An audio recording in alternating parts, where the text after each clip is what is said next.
नमस्कार मित्रों, मैं राहुल लाल। आखिर भारतीय जनता पार्टी के सांसद, बाहुबली सांसद बृजभूषण शरण सिंह, उनकी हैकड़ी टूट गई और अब उनके सर पर गिरफ्तारी की तलवार लटक रही है। और मित्रों, अगर इसका श्रेय किसी को जाता है तो इसका श्रेय जाता है भारतीय महिला पहलवानों को, जिन्होंने पूरे दुनिया में भारत का नाम रोशन किया था, जिन्होंने संघर्ष किया अपने न्याय के लड़ाई के लिए। तो प्रथमतः उन सभी दिग्गज महिला पहलवानों को राहुल लाल की तरफ से सलाम, जो अपने न्याय की लड़ाई को लड़ रहे हैं। और मित्रों, इसमें जो दूसरा महत्वपूर्ण जो स्टेक होल्डर है, जहां यहाँ पे न्याय प्रदान करने वाले चीफ जस्टिस चंद्रचूड़, हमारे पूर्व के वीडियो में भी आप लगातार देखते आ रहे हैं कि जस्टिस चंद्रचूड़ ने किस तरह से भारतीय न्यायपालिका के एपेक्स कोर्ट, सुप्रीम कोर्ट को किस तरह से जीवंत बनाया है और लगातार सरकार के हर गलत फैसले पे वो सामने में खड़े होकर उसमें संशोधन कर रहा है। इसी जगह पे कल के दिन हम लोगों ने देखा कि सुप्रीम कोर्ट में दिल्ली पुलिस को कहना पड़ा कि बृजभूषण शरण सिंह के खिलाफ एफआईआर दर्ज की जाएगी। अगर मित्रों हम लोग पृष्ठभूमि में जाएं, 25 अप्रैल को जब सुप्रीम कोर्ट इस मामले की सुनवाई कर रही थी, तब उस समय सुप्रीम कोर्ट ने इस मामले को काफी, इसके पिछले सुनवाई में काफी गंभीर बताया था। क्योंकि देखिए, 7 महिला पहलवान, अभी हम लोग देखें अगर तो महिला पहलवान पिछले 7 दिनों से जंतर मंतर पर धरने प्रदर्शन पर बैठे हैं। आपका सवाल होगा कि आखिर वो धरने प्रदर्शन पर क्यों बैठे हैं। अब वो धरने प्रदर्शन पर केवल इस अप्रैल महीने में नहीं बैठे हैं, वो धरने प्रदर्शन पर जनवरी में भी बैठे थे। लेकिन उनका आरोप है उन महिला पहलवानों का और कि उनके साथ सेक्सुअल हरासमेंट की घटनाएं हुई हैं। मामला ये, जब इसमें हम लोग सरकार के पक्ष से सवाल पूछे जा रहे हैं, सरकार के प्रतिनिधियों से सवाल पूछे जा रहे हैं, तो वो ये तर्क देते हैं कि भाई भारतीय कुश्ती महासंघ में जो है कि उनको हटा दिया गया है, बृजभूषण शरण सिंह को हटा दिया गया है, कमेटी बनाई गई है, कमेटी में मामले की सुनवाई हो रही है। आपको किस तरह से भटकाया जाता है, बरगलाया जाता है, मामले को गलत ढंग से प्रस्तुत किया जाता है, ये उसकी सबसे बड़ी वानगी है। उसको उस रूप में आपको देखना पड़ेगा। समझिए कि हम किस देश में आ चुके हैं, किस परिस्थिति में आ चुके हैं, किस समय में आ चुके हैं। सुप्रीम कोर्ट के दर्जनों मामले ऐसे हैं जिसमें, मैं दर्जनों क्या कहूं, मुझे लग रहा है कि कम से कम 50 से ज्यादा मामले सुप्रीम कोर्ट में, जिसमें सुप्रीम कोर्ट ने आदेश दिए हैं। फर्स्ट इंफॉर्मेशन रिपोर्ट यानी एफआईआर दर्ज करना पुलिस की प्राथमिक जिम्मेवारी होती है, और वह भी सेक्सुअल हरासमेंट के मामले में वो पुलिस की प्राथमिक जिम्मेवारी और भी ज्यादा बढ़ जाती है। और उसमें भी जब किसी नाबालिग के साथ सेक्सुअल हरासमेंट की घटना हो तो वो पॉस्को एक्ट का मामला बनता है मित्रों। और वैसे स्थिति में कि देश की कोई भी पुलिस नानुकुर नहीं कर सकती है, ना केवल केस दर्ज करने में, अपितु संबंधित व्यक्ति को गिरफ्तार करने के संदर्भ में भी। यहाँ पे स्थिति यह थी कि यह महिला खिलाड़ी 21 अप्रैल को यहाँ पे जाते हैं शिकायत दर्ज कराने के लिए, और दिल्ली पुलिस शिकायत दर्ज करने से, एफआईआर दर्ज करने से मना कर देती है। और केंद्र सरकार कहती है कि आप कमेटी में बात करें। कमेटी का गठन किया गया था, उस कमेटी को कहा गया था कि वो 2 सप्ताह के भीतर रिपोर्ट दे। जनवरी में उस कमेटी का गठन हुआ था, आज तक उस कमेटी की रिपोर्ट सार्वजनिक नहीं हुई है। रिपोर्ट आई है, नहीं आई है, क्या हुई है। जिन महिला खिलाड़ियों ने पूरे दुनिया में भारत का नाम रोशन किया, तमाम हम लोग गर्व के साथ झूम रहे थे कि देखिए वो भारत का प्रतिनिधित्व करती हैं, दुनिया में भारत का नाम रोशन करती हैं। अगर वो सेक्सुअल हरासमेंट की शिकार हो रही हैं, वैसे स्थिति में उन्हें त्वरित तौर पे जो न्याय मिलना चाहिए था, बिना सुप्रीम कोर्ट के इंटरवेंशन के उनको जो न्याय मिलता, तो सच मानिए हम लोगों का दिल प्रसन्न हो जाता। लेकिन वो खबरें नहीं आ सकी। यानी सरकार को जो ऑटोमेटिक तत्परता दिखानी चाहिए थी इस पूरे मामले पे, बृजभूषण शरण सिंह के मामले पे, वो तत्परता सरकार ने नहीं दिखाई। अंततः वो तत्परता सुप्रीम कोर्ट को दिखानी पड़ी। कल जब सुप्रीम कोर्ट में इस मामले की सुनवाई चीफ जस्टिस चंद्रचूड़ और जस्टिस नरसिम्हा कर रहे थे, तब उन लोगों ने इनके सुरक्षा के मामले को भी बहुत गंभीरता से देखा। क्योंकि जो महिला पहलवान है, इनका पक्ष वहां पे कपिल सिब्बल रख रहे थे, और उन्होंने ये भी चीज कहा कि जो शिकायतकर्ता हैं, जो धरना प्रदर्शन करने वाले लोग हैं, उनके घरों में धमकियां दी जा रही हैं। यानी बाहुबली सांसद बृजभूषण शरण सिंह अब भी झुकने के लिए तैयार नहीं है। हमारे न्याय व्यवस्था, हमारे लॉ एंड ऑर्डर को कहीं न कहीं पर्दे के पीछे से वो प्रभावित करने का प्रयास कर रहे हैं। उनका किस प्रकार का आपराधिक इतिहास रहा है, उन्होंने कैमरे पर स्वीकार किया है कि उन्होंने गोली चलाई है, उन्होंने एक मर्डर भी किया है, कैमरे पर स्वीकार किया है। इसके बावजूद अभी भी इन खिलाड़ियों ने हिम्मत किया तो पहले तो इन खिलाड़ियों को बिल्कुल दाद देनी चाहिए कि इन खिलाड़ियों ने उनके विरुद्ध हिम्मत किया, ये न्याय की लड़ाई लड़ रहे हैं। और बहुत खुशी की बात है कि आज पूरा देश, अलग अलग तबकों का समर्थन उन्हें मिल रहा है। सारा देश उनके साथ खड़ा है, उन महिला खिलाड़ियों के साथ है, महिला पहलवानों के साथ खड़ा है। चाहे वो क्रिकेट जगत के लोग हैं, कपिल देव जैसे पुराने खिलाड़ी हैं, वो सामने में आए हैं।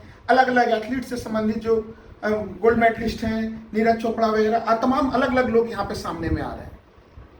लेकिन आज सुबह सुबह ब्रिजभूषण शरण सिंह जो प्रेस कॉन्फ्रेंस कर रहे थे, वहां से फिर लग रहा था कि अभी भी वो अपने बचाव के लिए आखिरी दांवपेच की तैयारी कर रहे हैं। वो सवाल पूछ रहे हैं। ब्रिजभूषण शरण सिंह जो आरोपी है इस मामले में, जिनके मामले को लेकर कल देर रात यानी कि सुप्रीम कोर्ट में कल दोपहर में 3 बजे के आसपास सरकार के पक्ष ने कहा कि दिल्ली पुलिस दर्ज कर लेगी, और फिर देर रात जाके एफआईआर दर्ज हुए। मित्रों, कई सारे सवाल खड़े हो रहे हैं।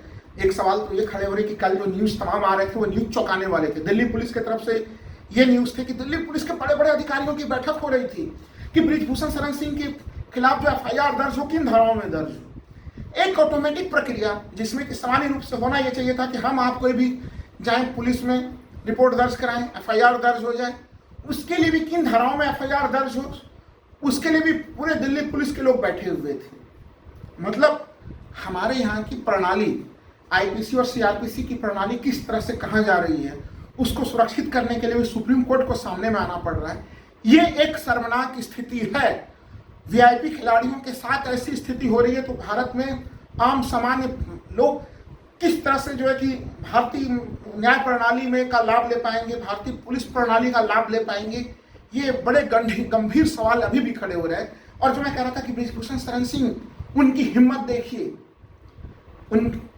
वो लगातार आश्वासन कर रहे हैं कि नहीं, ये मामले को पॉलिटिसाइज किया जा रहा है। आखिर वहां पे जंतर मंतर पे जो है कि पूर्व राज्यपाल सत्यपाल मलिक क्यों पहुंच रहे हैं, वहां पे अलग अलग लोग क्यों पहुंच रहे हैं, वहां पे आज सुबह सुबह वहां पे जो है कि प्रियंका गांधी भी पहुंची थी, अलग अलग। चूंकि देखिए, जो जनवरी में जब इन लोगों ने धरना प्रदर्शन किया था जंतर मंतर पे मित्रों, उसको पूरी तरह से इन्होंने, जो राजनीतिज्ञ थे उनको यहाँ से पूरी तरह से दूर रखा गया था। अच्छी एक स्थिति होती, बेहतरीन स्थिति होती कि सरकार उसी समय, माननीय प्रधानमंत्री जी जो काफ़ी संवेदनशील दिखते हैं इन मामलों को लेके, जब ये खिलाड़ी गोल्ड मेडल जीतते हैं उनको फ़ोन करते हुए बधाई देते हुए दिखते हैं। माननीय प्रधानमंत्री खुद वीडियो कॉलिंग करते हुए भी नजर आते हैं। और जब देश में ये खिलाड़ी वापस आते हैं मेडल लेके, तो वहाँ पे कार्यक्रम करते हुए, इनको बधाई देते हुए, इनको चाय के पार्टी पे बुलाते हुए, ये तमाम तस्वीरें हम लोगों ने देखी। इस पूरे प्रकरण में एक सवाल उठता है कि आखिर इन खिलाड़ियों, ये जो नामचीन खिलाड़ी थी, इनसे प्रधानमंत्री अगर इनसे मिल लेते, इनके मामले को सुलझा देते, या फिर खेल मंत्रालय से संबंधित और भी बड़े लोग आते। लेकिन यहाँ तो उल्टे आरोप ये लग रहे हैं कि जो खेल मंत्री हैं वो भी जो है कि खिलाड़ियों के ऊपर दबाव बनाने की कोशिश कर रहे हैं। ये स्थितियाँ जो है वो बेहतरीन स्थितियाँ नहीं।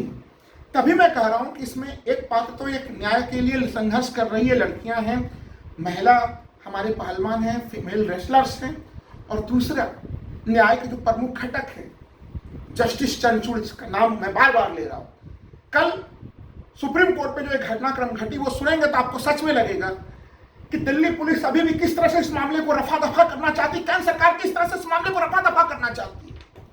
लेकिन जस्टिस चंद्रचूड़ जान रहे हैं कि ये इरादे सही नहीं है सरकार के। उन्होंने उन सारे मामले को रफा दफा करने के ऊपर पानी डाल दिया। मित्रों, समझिए कैसे, विस्तार से समझाता हूं। कल जब मामले की सुनवाई हो रही थी तो सुप्रीम कोर्ट के प्रतिनिधि तुषार मेहता ने कोर्ट में कहा कि खिलाड़ियों की याचिका इसी चीज के लिए थी कि उन्हें जो है कि एफआईआर दर्ज कर दिया जाए, और दिल्ली पुलिस एफआईआर दर्ज करने के लिए तैयार है। तो अब सुप्रीम कोर्ट इस मामले की सुनवाई यहीं पर बंद कर दी। यानी केंद्र सरकार नहीं चाहती थी कि इस मामले पे फिर से सुप्रीम कोर्ट सुनवाई करे, ये मामला इसी जगह पे रफा दफा हो। उनके तर्क सुनिए। सुप्रीम कोर्ट के पास इतना समय कहाँ होता है, उनके तो बहुत बहुमूल्य मामलों को सुनवाई करनी होती है। देश की दिग्गज महिला खिलाड़ियों की इज्जत, देश की दिग्गज महिला खिलाड़ी अगर सेक्सुअल हरासमेंट के मामले को लेकर आ रही है, बताइए इस देश में इससे महत्वपूर्ण मामला दोस्तों क्या हो सकता है? हमारे बहन बेटियों की इज्जत से महत्वपूर्ण कोई मामला हो सकता है क्या? और वो बहन बेटियां जो भारत को पूरे दुनिया में इज्जत दिला रही हैं। कपिल सिब्बल ने पक्ष रखते हुए कहा कि नहीं, अभी इसकी सुनवाई और होनी चाहिए। हालांकि महिला खिलाड़ियों का प्रतिनिधित्व करते हुए कपिल सिब्बल ने जो उनकी बात को रखते हुए कहा कि इस मामले में जो इसकी जांच एक एसआईटी से होनी चाहिए और वो एसआईटी सुप्रीम कोर्ट अगर उसका गठन करे और किसी रिटायर्ड जज के नेतृत्व में अगर गठन हो तो ज़्यादा बेहतरीन स्थिति होगी। लेकिन इन सब बातों से इतर अगर आप चीफ जस्टिस चंद्रचूड़ को सुनेंगे तो आप समझ जाएंगे वो केवल न्याय देते ही नहीं हैं, उनका न्याय केवल देता हुआ दिखता ही नहीं है, बल्कि उनकी मंशा यानी वो समझ जाते हैं कि वो क्या परिस्थितियां किस मामले में कब तक उन्हें न्याय देने के लिए और तीक्ष्ण नजर रखना पड़ेगा उस मामले के ऊपर। जस्टिस चंद्रचूड़ ने स्पष्ट कर दिया अगले शुक्रवार को फिर सुनवाई करूंगा और अगले शुक्रवार को मैं इस मामले के किस हिस्से पर नजर रखूंगा वो मैं आप लोगों को नहीं बताऊंगा। यानी चीफ जस्टिस पूरे प्रकरण पे एक एक जगह पे एक एक बिंदु एक एक पॉइंट एक एक इंच पे नजर रखे हुए हैं। यानी स्पष्ट संदेश था केंद्र सरकार के लिए, स्पष्ट संदेश था दिल्ली पुलिस के लिए, खिलाड़ियों के साथ न्याय करें। अगर कहीं पे भी अन्याय की कोई स्थिति होगी तो न्याय करने के लिए फिर से चीफ जस्टिस चंद्रचूड़ खड़े, ये एक स्थिति है। लेकिन सुप्रीम कोर्ट के सीजीआई को देखकर देश के इन लोकतांत्रिक संस्थाओं संवैधानिक संस्थाओं को लेकर सम्मान में वृद्धि होती है, ये एक सुखद एहसास है। लेकिन बार बार एक पत्रकार के मन में यही सवाल उठता है कि हम किस प्रकार के व्यवस्था का निर्माण कर रहे हैं जहां एक व्यक्ति को केवल और केवल एफआईआर दर्ज कराने के लिए भी सुप्रीम कोर्ट के शरण में जाना पड़ता है, जहां पे जब पूरी तरह से बृजभूषण शरण सिंह घिर गए हैं, वो खिलाड़ियों के ऊपर अनर्गल आरोप लगा रहे हैं, वो मुख्य मामले का जवाब नहीं दे रहे हैं। आप सेक्सुअल हरासमेंट के आरोपी हैं, लगातार आपके ऊपर आरोप लगा रहे हैं, लोग महिलाएं आरोप लगा रही हैं और आप उसको पॉलिटिसाइज कर रहे हैं पूरे मामले को। इन खिलाड़ियों ने तो इस पूरे मामले को पॉलिटिसाइज करने का कोई प्रयास नहीं किया था। ये तो सुप्रीम कोर्ट के शरण में भी अप्रैल में अब पहुंची है, जब 21 अप्रैल को ये लोग दिल्ली पुलिस के पास जाते हैं और एफआईआर दर्ज नहीं होती तब फिर ये सुप्रीम कोर्ट जाते हैं। लेकिन कहाँ सोई थी दिल्ली पुलिस, कहाँ सोई थी केंद्र की सरकार? जनवरी से लेकर अप्रैल तक ये पूरा देश है जानना चाहता है। अब आप जान लें मित्रों कि महिला खिलाड़ियों ने बिल्कुल स्पष्ट कर दिया है कि जब तक बृजभूषण शरण सिंह गिरफ्तार नहीं होंगे तब तक वो मैदान में डटे हुए हैं। और मैं आपको तकनीकी स्थिति बता रहा हूँ, पॉस्को एक्ट के मामले में अगर बृजभूषण शरण सिंह नहीं होते, कोई सामान्य अदना आदमी हम और आप होते, तो अब तक कई महीने जेल में बीत चुके होते जनवरी से लेकर अब तक। इस मामले में अगर उनकी गिरफ्तारी नहीं होती है, दिल्ली पुलिस खुद से अगर बृजभूषण शरण सिंह को गिरफ्तार कर ले तो बड़ी एक अच्छी सी स्थिति होगी। नहीं तो यकीन मानिए कि अगले शुक्रवार को आप लोग फिर से सुप्रीम कोर्ट से सुनेंगे कि सुप्रीम कोर्ट के हस्तक्षेप के बाद आगे के सुनवाइयों में इनकी गिरफ्तारी का भी रास्ता प्रशस्त होगा। चूंकि पॉस्को एक्ट के जो प्रावधान है वो नाबालिग बच्चियों से संबंधित हैं। अगर आप नाबालिग के साथ सेक्सुअल हरासमेंट को कोई मामला होता है, उसके लिए हमारी कानून और भी ज़्यादा, उसका ढांचा काफ़ी ज़्यादा सख्त है। इस मामले में वो कहीं से छूट नहीं सकते हैं। लेकिन साथ ही साथ एक सवाल ये बन रहा है कि लगातार कहीं न कहीं खिलाड़ियों के ऊपर दबाव बनाया जा रहा है कि वो शिकायत वापस ले रहे हैं, उनको डराया जा रहा है, उनको धमकाया जा रहा है। इस मामले को भी चीफ जस्टिस ने काफी गंभीरता से लिया है। चीफ जस्टिस ने कल अपने आदेश में खुल के कहा कि जो नाबालिग लड़की है उसकी सुरक्षा को दिल्ली पुलिस कमिश्नर बिल्कुल करे, मजबूत करे। और इसका आशय कहीं नहीं है कि बाकी अनेक महिला खिलाड़ियों को जिनको भी जरूरत हो उनको उतनी मुकम्मल सुरक्षा प्रदान की जाए, दिल्ली पुलिस कमिश्नर से वो कहेंगे। हालांकि कोर्ट ने यह भी चीज कहा कि वो महिला खिलाड़ियों की सुरक्षा को लेकर काफी ज्यादा संवेदनशील है, इसलिए अब महिला खिलाड़ियों को सुरक्षा को लेकर डरने की जरूरत नहीं है। उनके सुरक्षा को लेकर स्वयं चीफ जस्टिस ऑफ इंडिया चिंतित हैं। धन्यवाद मित्रों, एक तरह से कहीं कहीं उनकी उल्टी गिनती शुरू हो चुकी है, गिरफ्तारी तक ये मामला जा रहा है। अच्छा हो सरकार खुद ही उनकी गिरफ्तारी करे, सुप्रीम कोर्ट को बीच में हस्तक्षेप न करना पड़े। धन्यवाद मित्रों।